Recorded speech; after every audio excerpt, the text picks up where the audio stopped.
Welcome to Bat Therapy, mental health through the lens of comics and film. Be a fly on the wall or a bat in the cave, listening in on a friendship built out of a love for talking Batman, comics, and the everyday struggle to achieve mental health and happiness.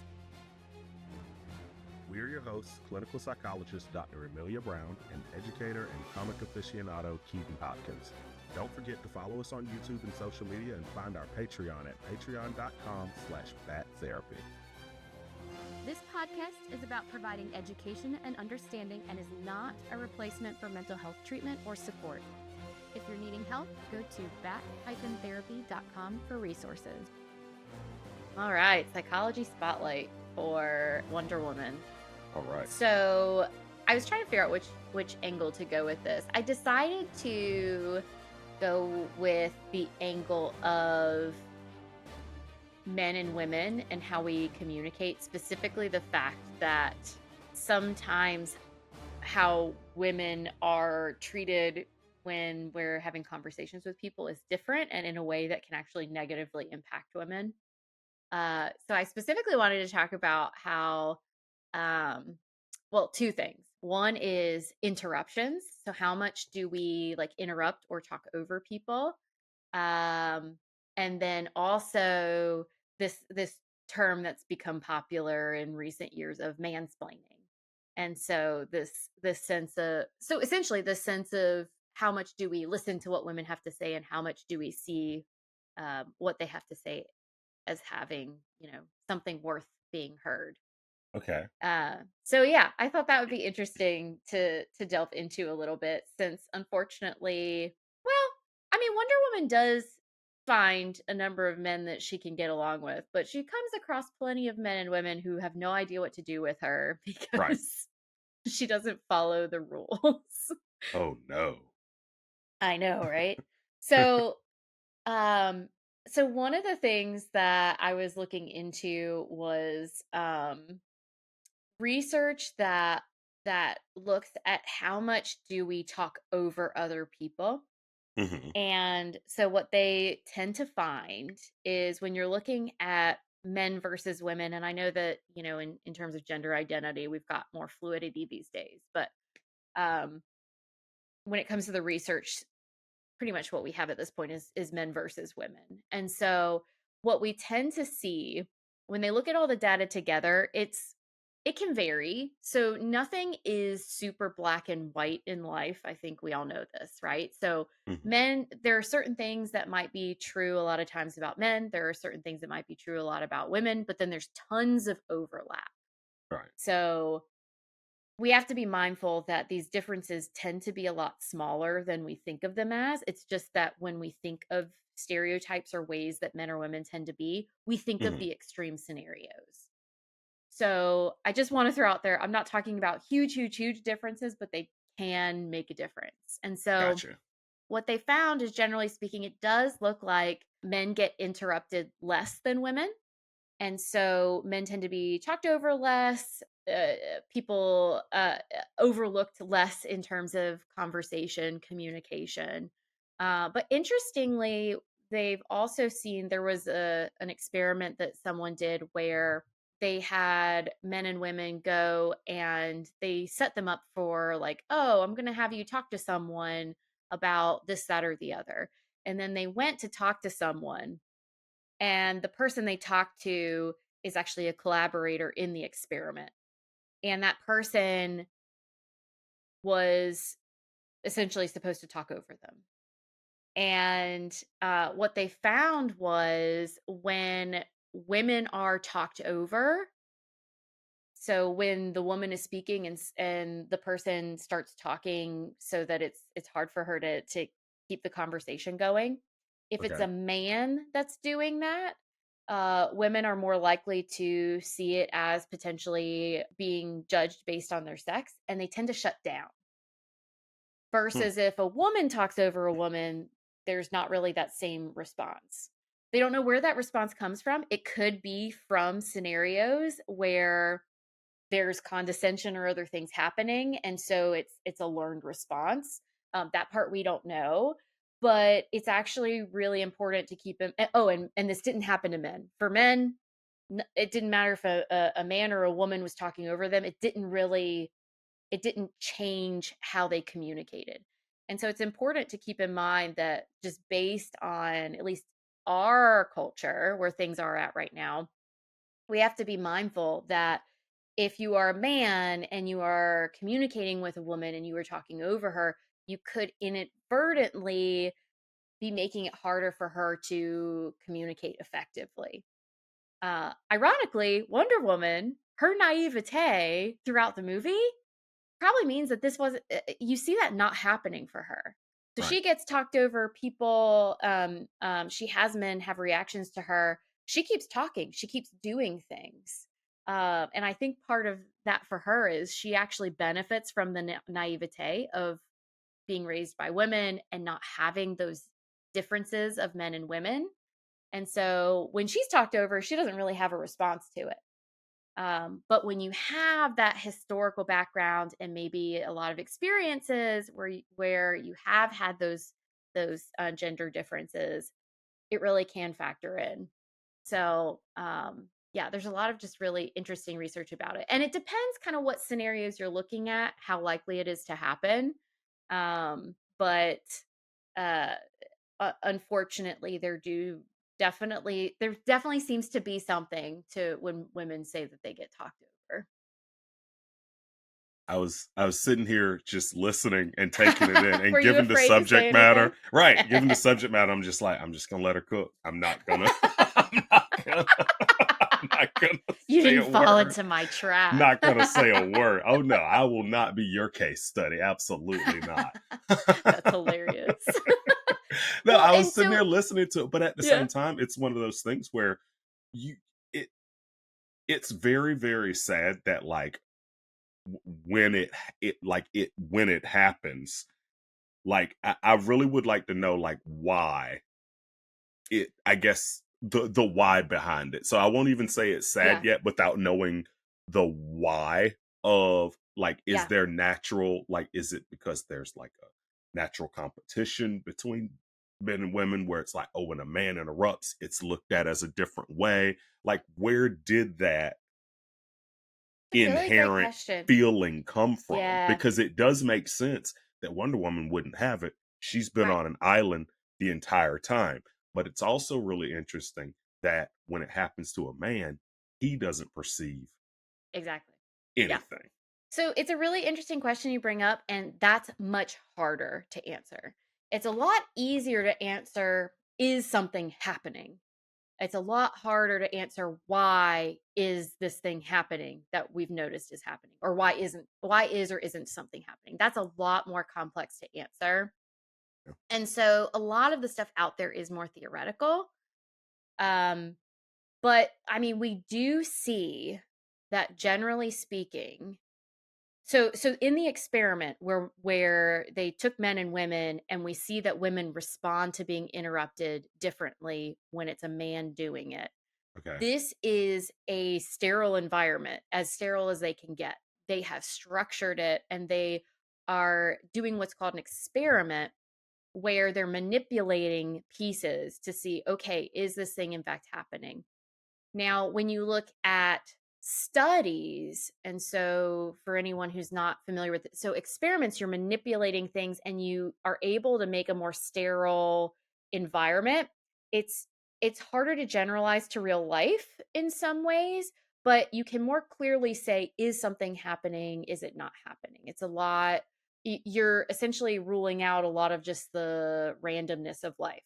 But Okay. studies can be really nice because you can do more observations and seeing what kinds of trends that you're noticing, and you can see more like real life stuff. And actually one of the things they find, the more real life, the more men interrupt women in negative ways, meaning you can interrupt people and it actually helps the conversation keep going. Interrupt isn't really the best term for it, but like you can you can talk over someone, but you're doing it because you're excited, you're passionate, you're interested, and you use it to tie the conversation forward and you loop Hmm. the person into what you're saying versus you can talk over someone and be muting them out.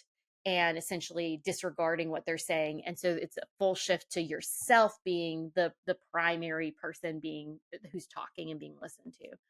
And so more of that interruption where it's a true interruption, you're talking over and you actually interrupt the other person's flow and you take over. It's more, you see this effect happening more strongly in these natural settings, in these studies. And they think some of it is you're not on your best behavior. if you're if you're if you're going into a lab and you're sitting and you're doing this thing, you know you're being watched, you know you're being measured, so you're not completely your natural self, and so you're watching yourself more, and so everyone's going to be on their best behavior in certain ways. Mhm. And so some of those like natural tendencies might not show as much. But they definitely see that in these more natural settings, women tend to get talked over more. And so there is reason to believe that if you experiment and you test someone and you have a man talk over them, it's very possible that their reaction to it is based on past experiences. Um, Also, we have to keep in mind just generally too that a lot of the differences between men and women are socialized. Okay. And so, also, just how we maneuver around men versus how we maneuver around women, how we communicate as men versus women, some of that is also socialized. And what are the expectations? And I also want to just throw out there that, first off, not all men are talking over women and taking over conversations. Right. And also, even if people are doing this, if men are talking over women, if women are are backing away from conversations when that happens, some of these things are happening so innately that we don't realize they're happening. They've been socialized into us for decades and Mhm. for years. So the question of why is tricky. There's definitely a lot of consistency across people who research these things, thinking, you know what, like this is probably being fed by a lot of experiences people have over time. Um, But at the end of the day, you know, it's tricky, and also these things change, and so, Mhm. some studies suggest that very small, teeny tiny shifts might be happening in terms of those communication styles Mhm. as we see things change. I mean, think about it, like, 100 years ago, it was a big deal if women vote. Right. I don't think twice about voting, I gotta be honest, I just something I do. But when my grandmother was born, I think voting happened right after, either right before or right after she was born is when women were able to vote for the first time here in the United States. So there are all these changes and things that happen over time too. So some of Mhm. these things we're talking about, who knows, they might be different in 20, 50 years. Hey, hopefully they will be. I'm really interested. Like that's such an like that study. I'm really interested in it. Like I really would like to know more. Like for example, what were they being interrupted? Like what was the interruption for? And also, I wonder if like how it would be perceived because I know you said like when a man like interrupts a woman, it's perceived as like sexist. Is that the term? Like, is that I the mean, exact term or phrase or?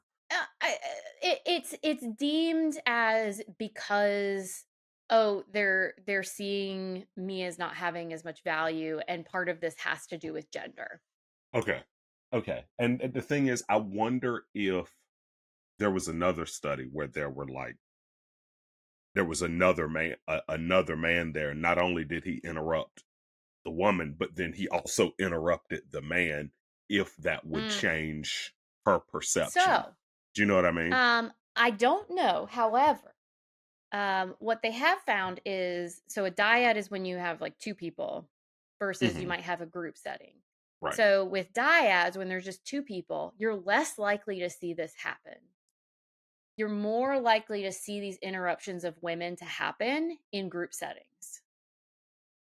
So it's an interesting question that you pose. What would happen if you manipulate it where you have this more structured experiment? Hmm. How well can the women take in the information of, oh, this person is just doing it to everybody versus they're doing it to me? That's an Right. interesting question. It I could see it absolutely changing what those women might view as happening. But maybe not, because sometimes too, like our how we perceive things, we can get stuck seeing things through one angle. So for some women, it might be hard to shift perspectives versus others, especially given what your past and your background has been. Um, but yeah, that's definitely a good question about like, okay, so how much could they take other information? Because if they're just talking one on one with that person, you're right. They don't know, okay, how do they treat other women and then maybe men compared to me, and how does that factor into it? Because I mean, that totally could factor into some of the perception stuff. And what you're hitting on is some of the really interesting work when you're trying to study people is you're always going to come up with new questions. And it's Hmm. never simply black and white.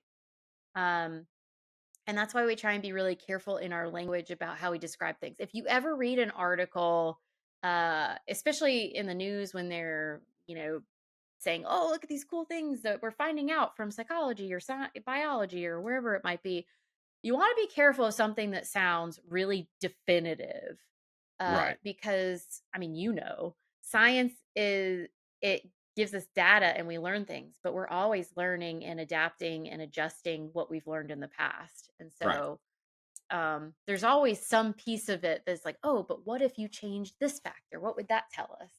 So yeah, I'd be super curious about what you're talking about. If you add more people in there, does it change the women's perception? Does it help fix that problem where they're like, Well, oh, this is because I'm a woman? yes, for sure. And the thing is too is I guess it's one of those things where I always want to know where an idea originates. Like not from like an Mm, inception standpoint, like this is where it appeared, but like what is it that makes you say that that happens? Like for example, I have a fear of dogs, right? yeah. If someone next to me hears a dog bark, they might look and be like, Hmm. "Oh, there's a dog." If I hear a dog bark, I look in fear, Yep. right? But it's because I had a bad experience as a kid Yep. with the dog, like multiple bad experiences with dogs as a kid. And so now when I hear a dog bark, I'm like, "Oh, Yeah. whoa, what was that?" Like Yeah. instead of, "Ooh, a puppy," right? And Exactly. so that idea Hmm. and that feeling that they have, I'd like it had to have originated from somewhere. Like it can't just appear. I mean, unless we're getting into something really deep, like epigenetics, where is something still Which I mean, like epigenetics is really cool stuff, and right, they're finding that trauma lives on in future generations. right, I mean, which is it dials really back as time goes, but there's trauma to be had in a lot of women's history. Let's be freaking real. yeah, no, So, I mean, absolutely, that's actually an excellent point. So, I love what you're saying here, and I think it's what with Wonder Woman really highlights things. Wonder Woman has zero experience with people with penises, right. right? She she's like, "What are There it these men?" is. Right? And so that's why I think that's why I found that one study in particular so interesting, because she would probably just be like, "What's wrong with this person?"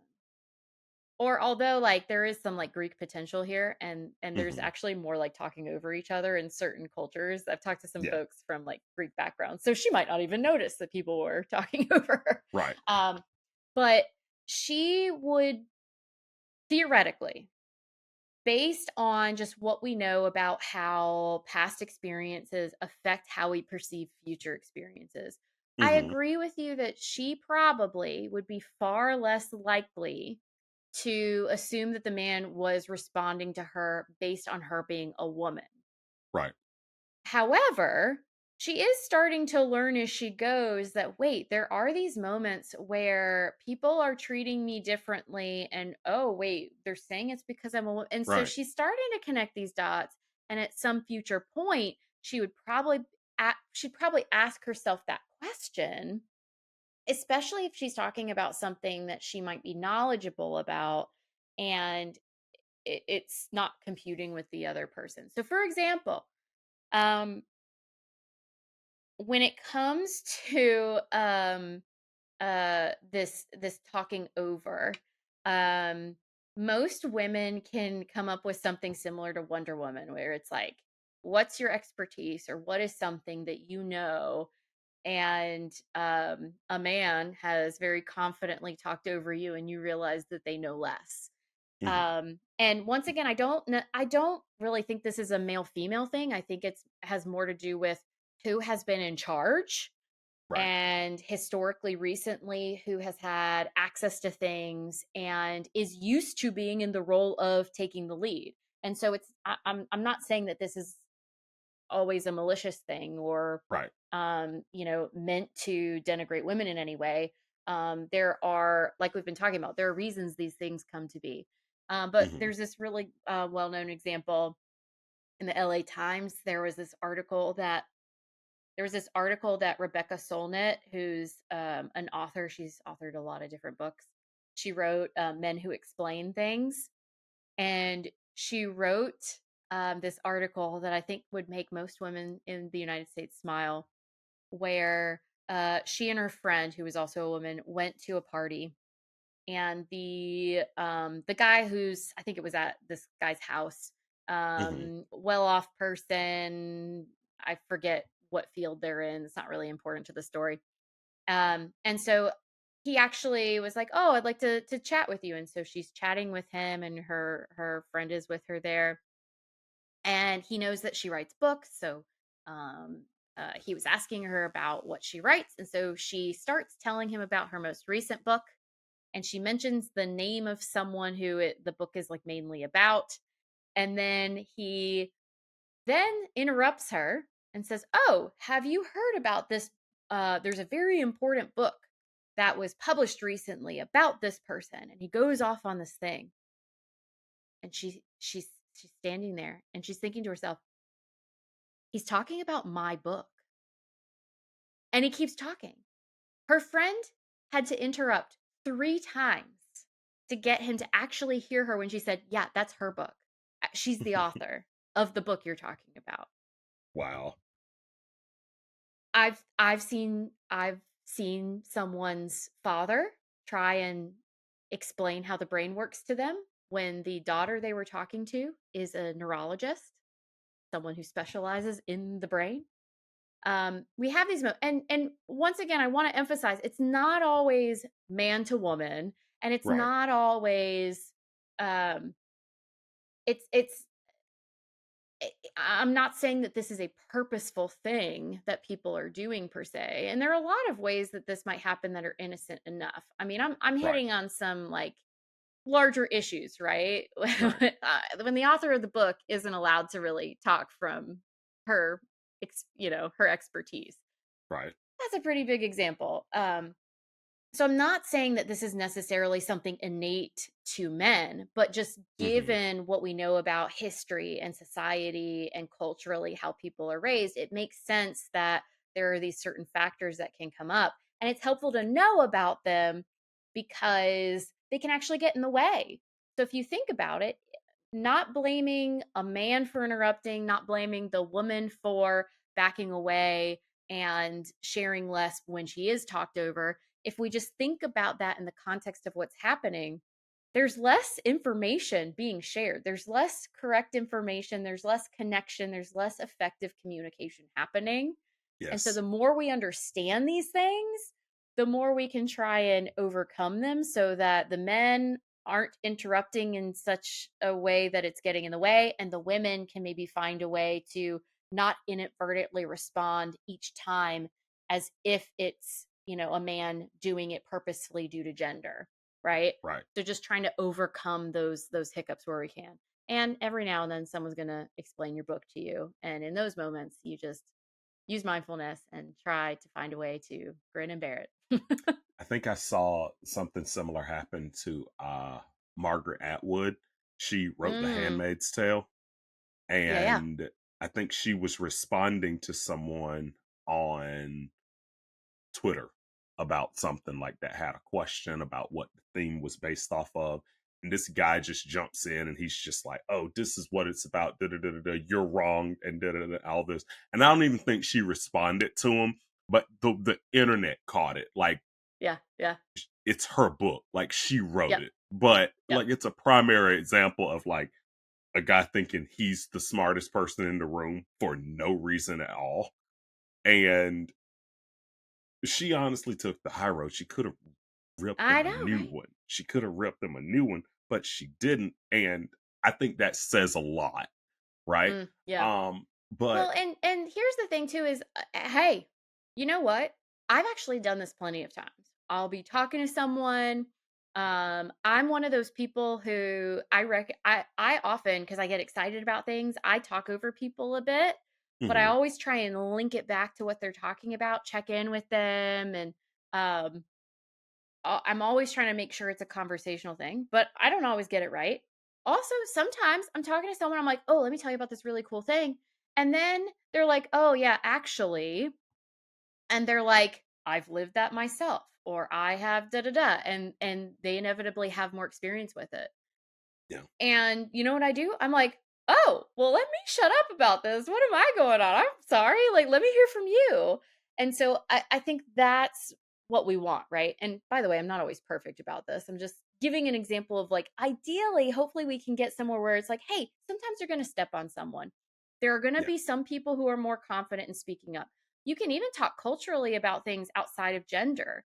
So, there's also I once went to a really interesting talk that was done by international graduate students in psychology, and they mhm, were talking about how they are graded in participation is actually unhelpful because they're told they're not sharing enough, but they just communicate in different way. And so some of the formats, it's more of a like Western style communication style in how we grade people in terms of how they do things. But mhm, there are all of these different reasons that we might be more likely to talk over someone or share more or be more confident, or reasons we might be less likely to do those things. But yeah, it's helpful to know what these things are so yeah, that we can hopefully make them less negatively impactful.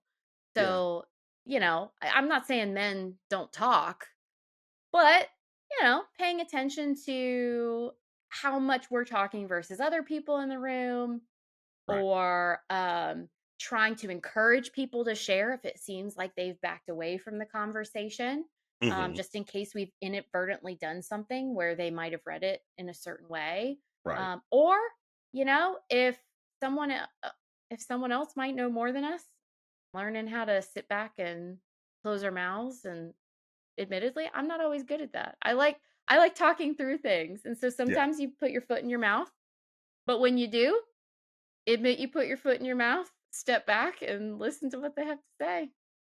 yeah. It kind of reminds me like I of that like that phrase like especially when it comes to the interrupting the loudest person in the room is not Yeah. normally the smartest person in the And I room. mean, they And might be sometimes I'm sure they are, but every now, yeah, yes, yeah. stand up But yeah, comedy. that's a really great point where but the loudest person, the person talking the most, we can assume that they know. And in fact, in that article by Rebecca Solnit, she actually said that when he brought up this book, she went, "Oh, really?" And she actually said, because there's like we've talked about imposter syndrome this actually, this Mhm. season. But she said that some of it was like a questioning of herself, and so I think Okay. some of us just historically, uh personality trait wise, but also society wise, historically, Mhm. we might be more likely to question ourselves or hesitate. And so she was like, I overly questioned myself in this and was like, oh, well, maybe there's someone out there who is also an expert in this that I had no idea about. Yeah. And then all of a sudden, she's stuck trapped in this conversation that's actually about her own book. But yeah, so it can definitely be true that the most confident sounding person is not always the most correct. And just in terms of how we raise children, um, men and boys are more likely to talk about things when they are less confident about them compared to women and girls. And Mhm. so and that's not necessarily a bad thing. That means women and girls potentially might not speak up about things that could be useful. It also means that men and boys might speak up about things when it's less useful. This isn't about right or wrong. It's just about, like you said, recognizing that just because we hear one voice really clearly doesn't mean it's the only one in the room that matters. Yeah, that's so gosh, I could just theorize and think on this one I know it's so interesting. for hours because more than anything, it's like I said with the dog scenario, more than anything, I want to know where Mm, those feelings originate. And yeah. is it like a general, like, is it because I know this has been a whole an issue that's gone on for generations, like misogyny, sexism, the uh, uh, actions based on gender for a very long time has been a thing. But like, I want to know what it like if it's one of those things where it's like, okay, this happened to me, and I know that's why. And so now I'm putting this in every situation the same way when I hear a dog bark, right? Mm. Versus it like it is instinctual the word, like, you know what I mean? Like Yeah, I know what you mean. And so, I the hard thing about all of these things is there's so many different factors that come into play. right. It's why experiments can be so useful because you can hone in on specific factors. But then, of course, it's a pretty it, life is messy, and Right. so even if you experiment and you tweak things and you manipulate, and you see what happens. When you generalize it out to life, there are so many other things, and so Right. um, there's some of the things we have to think about is the cultures that we have. We have to think Mhm. about historical time periods. We have to think about. I mean, you mentioned how, in terms of our genes, there are things that travel through our genes that we've underestimated, Mhm. and there are hardships and things that have happened. How you're raised, what religion you're in, your experiences with other people, and how positive or negative those experiences with the opposite sex have been. There's just so many things that can factor in. Um, at the end of the day, one of the unfortunate pieces can be, though, is what this is suggesting is that potentially if you're someone that's more primed for, if you're a woman and you're more primed for how men are responding to you, which could happen because of sexual traumas, which, by the way, that's a lucky, like, what is it, 1 out of 6 women, so very common. um if you have experiences where you've been treated poorly or unfairly because you're a woman, which still very much happens in our society even. Mhm. um if there are things that are priming you for those pieces, unfortunately, so on the one hand it can help prepare you, and how do I make my way through these things. But on the flip side, it can also mean that some of these scenarios affect you a little bit more and make it harder for you to be able to speak up or do what you might need to do, right? That's what that Mhm. experiment is suggesting, is that um, are not only is what's being done to us factors into to what happens, but also how we respond to it. And so it's definitely interesting. I agree with you. Like, what are all these factors that can go into it? Um, and I probably have less of that reaction than, say, my mother did, than, say, her mother did. So, like, for example, my mom, I remember her talking about how there was I think it was like a fair or something for colleges that came to her high school, and she walked up to the Harvard one and asked about Harvard, and they said, "Well, um, you can't come here." And what they could have nicely talked about is the fact that at that point there was a sister college, and so Mhm. women were not able to go to Harvard. But that stood out to her, and she's like, "Well, I'm not going over there." And now, I mean, like, I had to learn from my mom. I was like, "What do you mean they didn't take women when you were what?" And so depending on your generation and the experiences you've had and what's happening around you, it is Mhm. probably going to prime you differently for these things. Right. In some ways, I'm lucky, and in other ways, I might be naive. So, in some ways, I can power through the war council, and in other ways, I might step in something and have no idea what's going on, and have to figure my way out, just like Wonder Woman. There you go. There you go. And honestly, like until then, I am just trying not to interrupt people. Thanks for nerding out with us. I'm clinical psychologist Dr. Amelia Brown. And I'm educator and comic aficionado Keaton Hopkins. Check out my TV and movie reviews on YouTube at Team JVS. Check out our website at bat-therapy.com, our Bat Therapy YouTube channel, and follow us on social media. And don't forget our Patreon page at patreon.com/bat therapy. See you next week. Same bat time, same bat channel.